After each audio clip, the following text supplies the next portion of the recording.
Welcome friends. Today we will see cell biology and biotechnology part 3. Before this we will see the importance, different applications of biotechnology. What are the इस biotechnology ने हमें क्या क्या दिया हुआ है, कितना हमारा वर्ल्ड आगे बढ़ गया है बिकॉज ऑफ दिस बायोटेक्नोलॉजी, ये अब तक के इसमें हमने देखा हुआ था। आज हम लोग देखेंगे कि एग्रीकल्चर डेवलपमेंट के लिए किस तरीके से ये बायोटेक्नोलॉजी एंड सेल बायोलॉजी हमारे लिए यूज़फुल हैं, किस तरीके से उसके डिफरेंट रिवॉल्यूशंस यहाँ पर हुए हैं। All that things we have to see in this video, cell biology and biotechnology part 3. In this video lecture first we will see green revolution. जैसे हमने पहले ही देखा है कि एग्रीकल्चर डेवलपमेंट जो भी हुए हैं, तो एग्रीकल्चर मीन्स यहाँ पर हमेशा हम लोग रिलेटेड टू द फार्मर्स, जो भी फील्ड होते हैं उसके बारे में हम लोग सोचते हैं। तो सबसे पहले हम लोग यहाँ पर देखेंगे ग्रीन रिवॉल्यूशन मीन्स जो भी क्रॉप्स यहाँ पर ले रहे हैं उस क्रॉप को हम लोग किस तरीके से डेवलप कर सकते हैं ताकि जो हमारी कंट्री है, हमारी कंट्री डेवलपिंग कंट्रीज़ में आती है, यहाँ पर डेवलपमेंट कंटिन्यूसली होते जा रहा है। एंड अगर हम लोग पॉपुलेशन में देखते हैं तो पॉपुलेशन भी डे बाय डे इंक्रीज़ होते जा रहा है। इसलिए हमें यहाँ पर ये क्रॉप प्रोडक्शन जो है उसको बढ़ाना ये एक चैलेंज था। इसीलिए 20th सेंचुरी में डॉक्टर MS स्वामीनाथन, ये जो है जिनको फादर ऑफ ग्रीन रिवॉल्यूशन हम लोग कहते हैं, उन्होंने राइस और वीट ये जो है उनका क्रॉप प्रोडक्शन यहाँ पर किस तरीके से हम लोग बढ़ा सकते हैं, इस पर उन्होंने रिसर्च करके वहाँ पर नए टेक्निक्स डेवलप किए। कितने अमाउंट में वहाँ पर फर्टिलाइज़र्स या पेस्टिसाइड्स हमें यूज़ करने हैं, वाटर मैनेजमेंट किस तरीके से करना है, इन सभी पर उन्होंने स्टडी करके यहाँ पर जो क्रॉप प्रोडक्शन है उसको उन्होंने इंक्रीज कर दिया है। फूड ग्रेन्स जो इम्पॉर्टेंट है हमारे लिए, चावल और गेहूँ, उसका प्रोडक्शन यहाँ पर उन्होंने बढ़ा दिया है। तो इसी को हम लोग कहते हैं green revolution. The improved methods for harvesting maximum yield from minimum land are collectively called green revolution. कम से कम जगह में मैक्सिमम क्रॉप्स या मैक्सिमम यील्ड हम लोग किस तरीके से ले सकते हैं उसको हमने कहा हुआ है ग्रीन रिवॉल्यूशन। और जैसे हमने कहा कि MS स्वामीनाथन ने राइस और वीट पर किया हुआ है, उसी तरीके से फिर डिफरेंट एग्रीकल्चरल रिसर्च इंस्टीट्यूट्स जो हैं उन्होंने भी अलग अलग क्रॉप्स पर ये प्रोडक्शन बढ़ाने के लिए यहाँ पर स्टडीज़ स्टार्ट की हुई है and they will gets a better result for the development of such types of yields. Then various institute of ICAR, Indian Council of Agriculture Research, यहाँ पर different activities that institutes will perform for the cash crops, means जहाँ पर हमें cash मिल सके, जहाँ पर हमें production करके हम उसे एक्सपोर्ट भी कर सके, जिससे हमें हमारी कंट्री को कैश मिल सके। ऐसे कैश क्रॉप्स, फिशरी और अदर एग्रीकल्चरल रिलेटेड प्रोडक्ट्स जो है उसका प्रोडक्शन यहाँ पर स्टार्ट कर दिया है। That is the green revolution. Now in our India, institutes like Indian Agricultural Research Institute IARI New Delhi, National Citrus Research Institute Nagpur and allied branches ICAR CCRI, Indian Institute of Sciences, National Pomegranate Research Institute Solapur, ये जो different institutes हैं they are constantly working for the green revolution and development of the crops. जब हम लोग देखते हैं कि farmers जो होते हैं वो यहाँ पर कैटल्स जो है, जैसे गाय है, भैंस है, उनको भी वो यहाँ पर पालते हैं कि अलॉन्ग जो उनके फार्म के लिए उनको यूज़फुल होती है, और उसी के साथ साथ जो मिल्क प्रोडक्शन उनमें मिलता है उसके लिए भी ये जो डेवलपमेंट है ये यहाँ पर हो रहा है। तो मिल्क से रिलेटेड जो भी मिल्क प्रोडक्ट्स यहाँ पर फॉर्म होते हैं, जैसे हम लोग देखते हैं कि पनीर है, खोआ है, milk, butter, ghee, all these are the milk products. तो उसको, ये जो मिल्क हमें ऑब्टेन हो रहा है, उसको हम लोग किस तरीके से यूटिलाइज़ कर सकते हैं, किस तरीके से हम लोग उसको स्टोर या लॉन्गर पीरियड के लिए स्टोर करके रख सकते हैं, इसके लिए जो भी वर्क हुआ है that is the white revolution.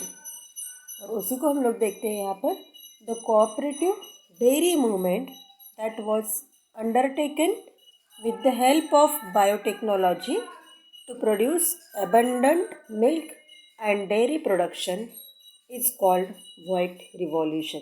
जो भी डेयरी प्रोडक्ट्स है, पनीर हो गया, उसमें ये सभी जो है उसका जो भी डेवलपमेंट हुआ है वो यहाँ पर होता है वाइट रिवॉल्यूशन में। अब स्टार्टिंग में डॉक्टर वर्गीस कुरियन जो थे, उन्होंने इस पर बहुत रिसर्च करके ये फाइंड आउट किया था कि जो मिल्क है, जो मिल्क यहाँ पर फार्मर्स को मिल रहा है, उसको हम लोग ज़्यादा तरीके से कैसे स्टोर कर सकते हैं या उसके डिफरेंट प्रोडक्ट्स कैसे बना सकते हैं। और उसी के अकॉर्डिंग उन्होंने यहाँ पर फार्मर्स को हेल्प होनी चाहिए, इसलिए उन्होंने गुजरात में जो आनंद करके एक प्लेस है, वहाँ पर उन्होंने अमूल, ये सब हम आप लोगों ने सुना होगा, अमूल ये नाम हम लोग देखते हैं, टीवी पर भी उसकी एडवर्टाइजमेंट आती है, अमूल दूध पीता है इंडिया। तो उसके अकॉर्डिंगली ये अमूल क्या है, that is the Anand milk union limited. इसको उन्होंने एस्टेब्लिश किया, इसकी वजह से अलग अलग मिल्क प्रोडक्ट्स एक ही जगह पर तैयार होते रहे और that products are distributed in to the all over the world. पूरे वर्ल्ड में हम लोगों ने उसको डिस्ट्रीब्यूट किया है। That is also one of the footprint of white revolution. Then self sufficiency in dairy business was achieve due to white revolution. बहुत सारे लोगों को यहाँ पर स्वयं रोजगार भी यहाँ मिला हुआ है। Many experiments done for quality control newer dairy products and their preservation. इस पर भी बहुत सारा वर्क यहाँ पर हुआ है। Now next is blue revolution. Blue means it is related with the water, कि जो भी एक्वेटिकम या एक्वेरिज्म है हम लोग यहाँ पर यूज़ करते हैं, जो फिशेस हैं या फिर प्रॉन्स है, ऐसे जो प्रोडक्ट्स हम लोग यूज़ किए, तो उसके डेवलपमेंट के लिए, उसके फार्मिंग के लिए जो कुछ भी एफर्ट्स यहाँ पर लिए हुए हैं, all these are the blue revolution. Production of various useful aquatic organisms with the help of water is called blue revolution. In East Asian region, fish species are raised in the farm pond। कि जो भी, जैसे हमारे यहाँ पर ज़मीन पूरी खेत की इसमें होती है, उसी तरीके से जो बड़े बड़े लेक्स होते हैं या रिवर का जो बड़ा सा पार्ट जहाँ पर है, तो वहाँ पर पर्टिकुलर एरिया में ये फ़िश कल्चर जैसे होता है, यहाँ पर फ़िश की खेती की जाती है, प्रॉन्स की खेती की जाती है। तो ये किसकी वजह से हुआ है, that is because of the blue revolution. और ये जो होते हैं, इसको एक रेगुलर प्रैक्टिस में लाया गया है, जिसको हम लोग कहते हैं aqua culture. Aqua means water, और उस वाटर के हेल्प से डिफरेंट प्रोडक्शंस लेना, उसको हम लोग कहते हैं aquaculture. Then rearing fish is called pisciculture and that of marine organisms is called mariculture. जो एक्वाकल्चर है, उन्होंने रेयरिंग फिश जो होते हैं, जिसके प्रोडक्शन कम होता है, ऐसे फिशेस जो है उसके स्टडी को हम लोग बोलते हैं यहाँ पर, उसके एक्चुअली फार्मिंग को हम लोग कहते हैं सेसिकल्चर। और जो मरीन ऑर्गेनिजम्स है, जो समुद्र या सॉल्टी वाटर में हमें मिलते हैं, उनको हम लोग बोलते हैं mariculture. Then cultivation of the fishes and prawns, marine organisms and seaweed is also practised in India. जहाँ पर सी शोर है, वहाँ पर ये प्रॉन्स, फिशेस, इनका पूरा प्रोडक्शन इस तरीके से लिया जाता है and then they will supply into the another parts of the India. Then government of India encourages the aquaculture activities. Government ने भी उनको सपोर्ट किया हुआ है और उसके लिए उन्होंने नील क्रांति मिशन 2016, उसी को हम लोग शॉर्ट में कहते हैं NKM16, उसके लिए यहाँ पर उन्होंने जो भी है उसका एक्वाकल्चर को सपोर्ट करने के लिए, उसको बढ़ाने के लिए यहाँ पर सपोर्ट किया है।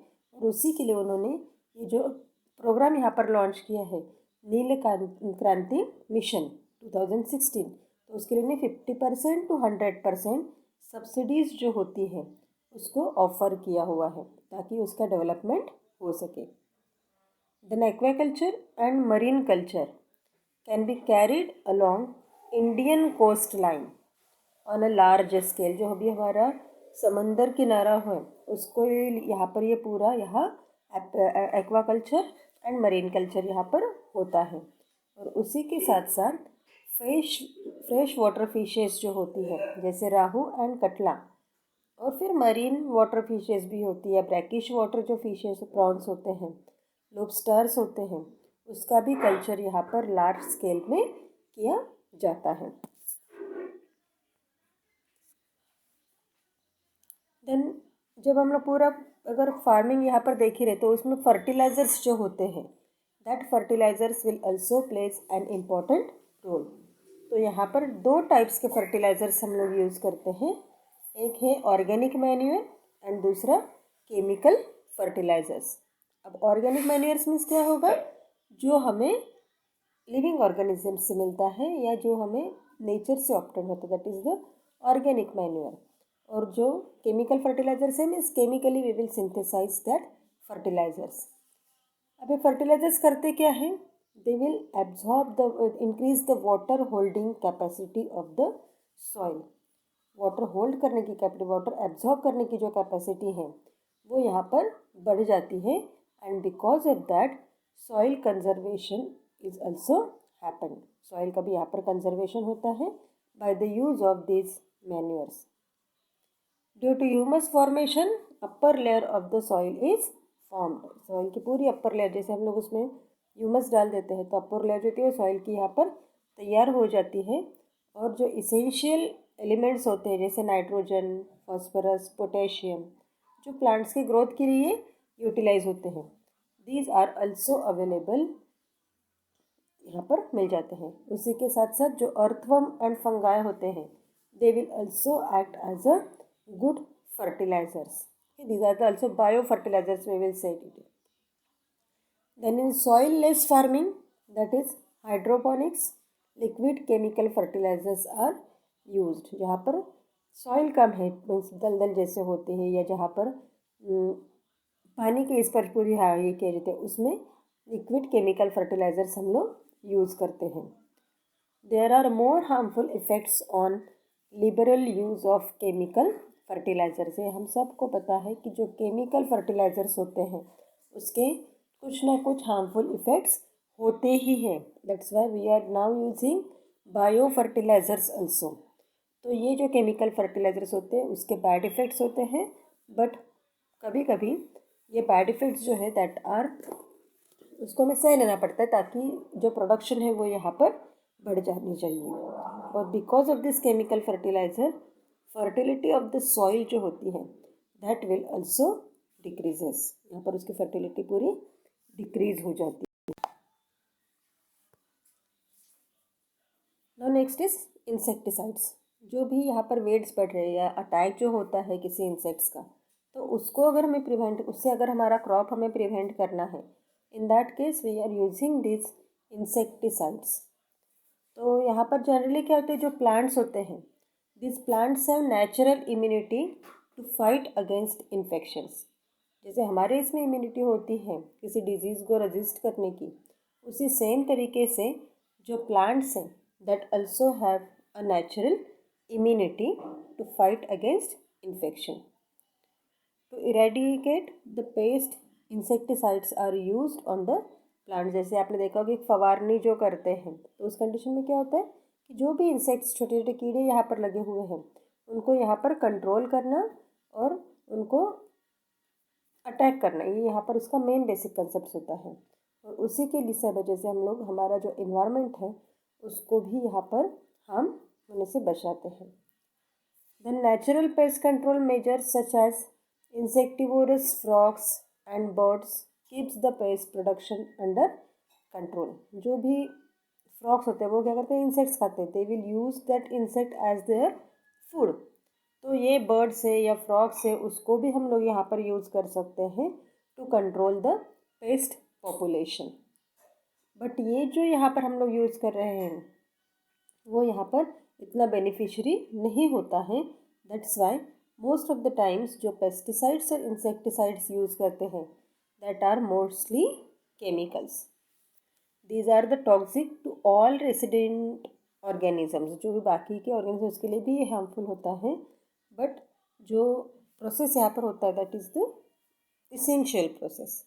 They also shows biomagnification in which the concentration of the insecticides goes on increasing according to the food chain.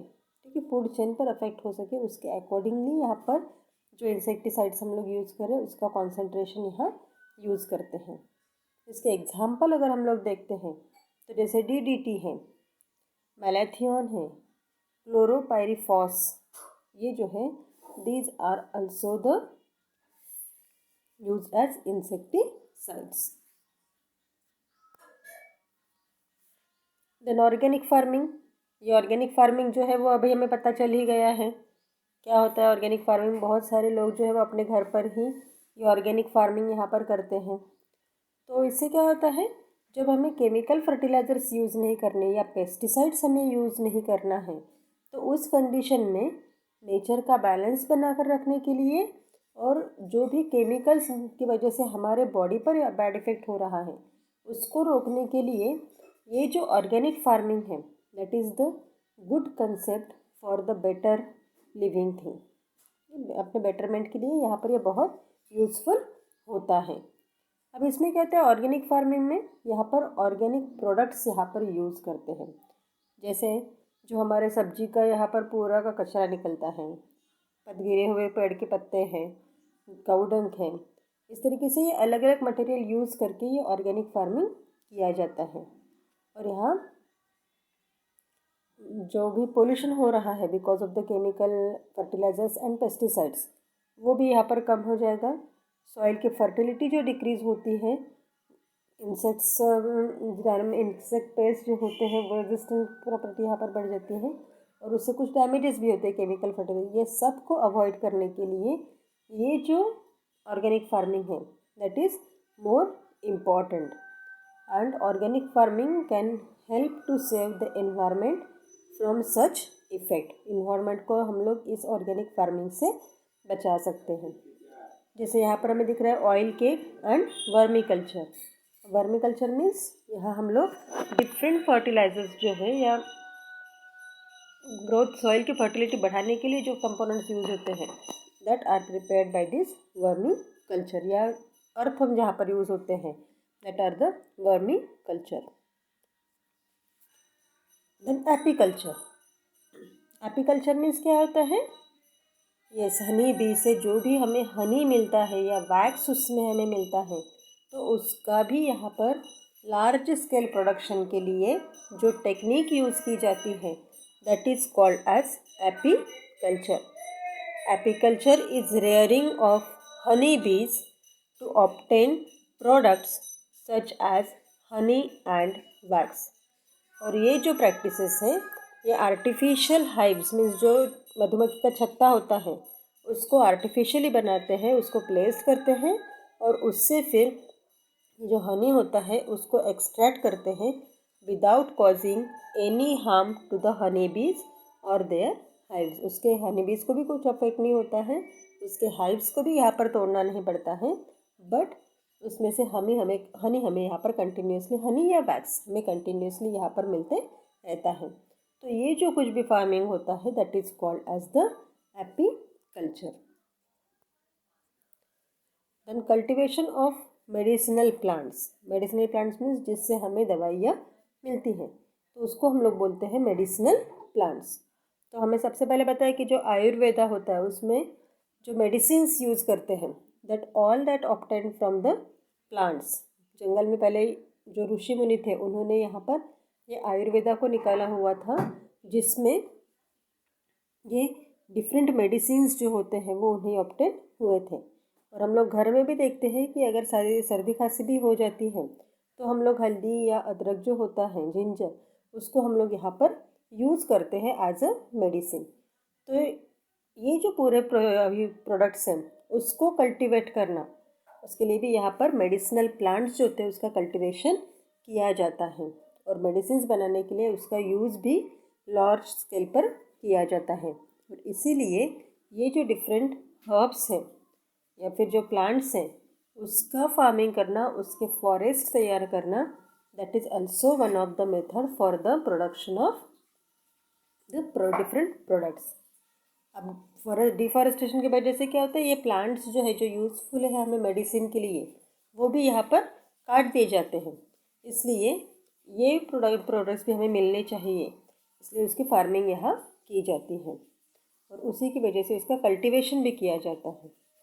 जैसे यहाँ पर आपको दिख रहा है नीचे डायग्राम में, नीम के पत्ते जो होते हैं वो भी यहाँ पर हमें यूज़ करते हैं हम लोग। उसका साइंटिफिक नेम है मेलिया एज़ाडिरेक्टा, और जो अडू ऐसा होता है जो खांसी के लिए जनरली यूज़ होते हैं उसका नाम है adhatoda वैसिका।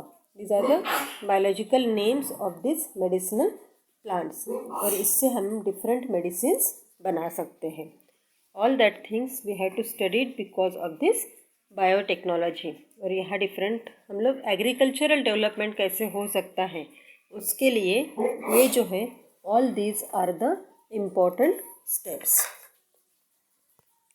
Then last process is the fruit processing. अब हम लोग देखते हैं कि हर एक फ्रूट का एक पर्टिकुलर सीज़न होता है।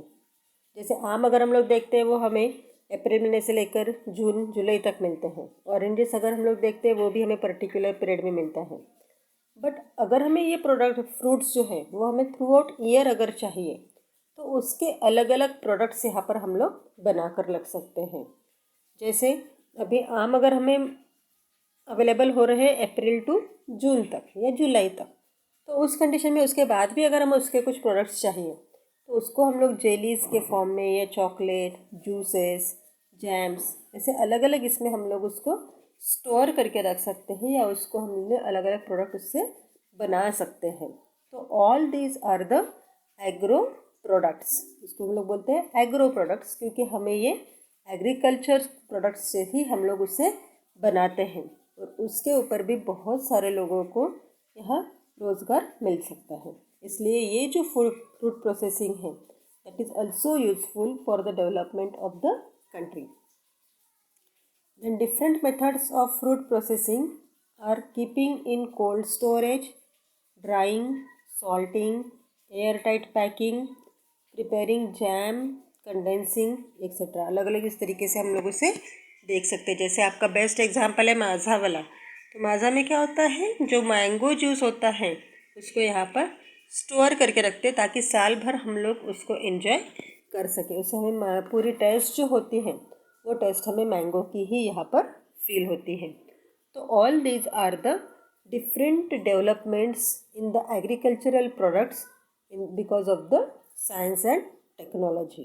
और इसीलिए हम लोग कहते हैं कि ये साइंस जो है या टेक्नोलॉजी जो है इसने हमें एक वरदान करके मिला हुआ है ताकि हम लोग हमारी कंट्री जो है उसको डेवलप्ड कंट्री में कन्वर्ट कर सकें।